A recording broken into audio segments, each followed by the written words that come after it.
Halo pemirsa Autoviva dan 100kpj.com, ketemu lagi dengan saya. Nah, saat ini saya sedang berada di pameran Gaikindo Indonesia International Auto Show, tepatnya di area test drive pemirsa. Nah, saya berkesempatan untuk mencoba Toyota Rangga, yang dimana mobil ini awalnya menjadi konsep single cabin yang diproduksi oleh Toyota secara global, dimana Thailand menjadi negara pertama yang menjual mobil ini. Nah, mobil ini masuk Indonesia itu pertama kali diperkenalkan pada 2023. Di Gias 2024 ini, rencananya akan diputuskan nih mobil ini dijual dengan harga berapa, dengan spesifikasi seperti apa. Nah, sekarang gua ada di dalam kabinnya Toyota Rangga.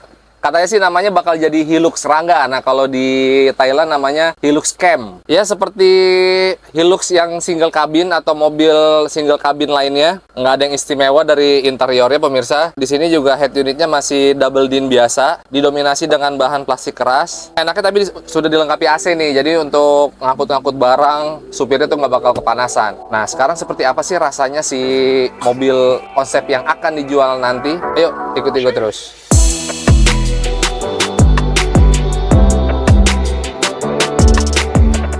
Oke pemirsa, sekarang kita udah mulai jalan nih. Nah, ini kebetulan unit yang gue pakai yang transmisi manual. Ini karena pakai mesin diesel, jadi dia pakai mesin dieselnya tuh 1 TRFE sama dengan Fortuner dan Innova diesel yang lama. Jadi tenaganya ya udah nggak perlu diragukan lagi ya buat ngangkut-ngangkut beban. Torsinya juga cukup besar ini dia. Nah, ini sebagai simulasi gue juga di bagasi belakang nih bawa barang penuh. Di atas kertas sih mobil ini secara dimensi dia lebih panjang dari Hilux single cabin pemirsa, si Rangga ini. Maka otomatis mobil ini menyajikan angkutan yang lebih banyak.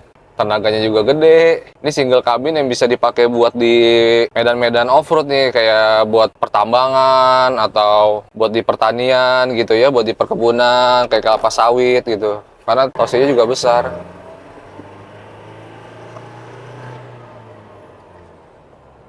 Gue buat mencapai dari 40 ke 80 aja tuh hanya cukup di gigi 3. Dan itu pun mesinnya masih mau diajak jalan lebih kencang lagi. Nah, karena ini kita cobanya di area test drive Gias, jadi cukup terbatas bocorannya. Si Rangga ini akan dijual lebih murah dari si Hilux single cabin. Terus ya, tadi seperti saya sampaikan, untuk posisi berkendaranya dengan tinggi 175 cm, visibilitasnya sangat baik. Terus saya juga cukup nyaman. Ini manualnya juga enak. Ini padahal bobot di belakangnya sudah cukup banyak nih.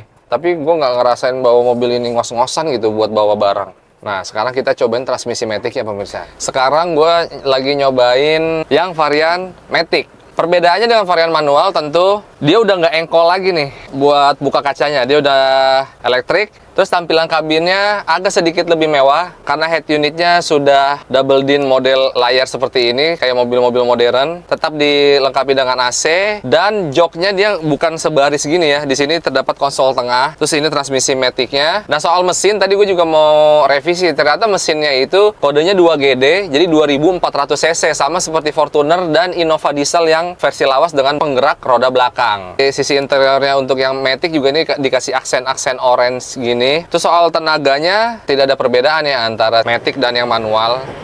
Ini gue bawa beban banyak nih pemirsa nih di bagian belakang. Mobil Matic dengan transmisi yang masih konvensional harusnya dia ngeraung gitu ya, gitu bolot. Ini enggak ya, karena emang mesin peminum solarnya ini punya torsi yang memang cukup besar. Jadi nggak perlu khawatir lagi ketika Anda menemui tanjakan saat membawa beban banyak. Terus radius putarnya juga luas, jadi ketika bawa-bawa barang di jalanan yang cukup sempit masih cukup lihai lah. Terus yang gue suka dari Rangga ini, dari wajah depannya pemirsa, dia tuh kayak terlihatnya futuristik. Tapi kalau misalnya kita ingat, itu sekilas kayak mirip mukanya Land Cruiser yang pick up. Nah kan, kalau Land Cruiser pick up kan, terutama yang klasik harganya wah udah sangat tinggi kan. Nah, ini juga cocok nih buat pecinta-pecinta modifikasi. Jadi bukan buat Anda yang sekedar ingin usaha, tapi mobil ini juga bisa menyalurkan hobi Anda gitu. Dari peredam kejutnya atau dari suspensinya, nggak terlalu keras dan nggak terlalu lembut juga. Pas lah untuk mobil-mobil pengangkut barang. Cuma kalau gue beli ini sih pasti gue jadiin mobil-mobil hobi ya, jadi buat gaya-gayaan aja gitu, karena secara desainnya juga keren banget pemirsa. Terus dari handlingnya, padahal ini kan bawa barang cukup lumayan banyak nih, gue nggak terlalu ngerasain ada gejala limbung yang parah gitu ya.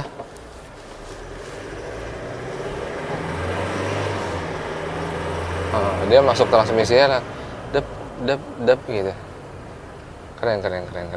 Oke pemirsa Autoviva, jadi begitu aja review singkat saya soal Toyota Rangga yang rencananya akan dijual dalam waktu dekat di tahun ini. Kalau misalnya harganya memang benar-benar lebih murah dengan selisih jauh dari Hilux single cabin, sepertinya jadi senjata makan tuan untuk si Hilux sendiri, karena mobil ini akan lebih laku sih dari si Hilux, karena dari desain, dari kemampuannya, dan dari kapasitas atau dimensinya juga kan lebih besar dari si single cabin Hilux. Jadi kita tunggu aja nih seperti apa langkah PT Toyota Astra Motor kedepannya untuk si Toyota Rangga ini. Saksikan terus video review kami di channel YouTube viva.co.id.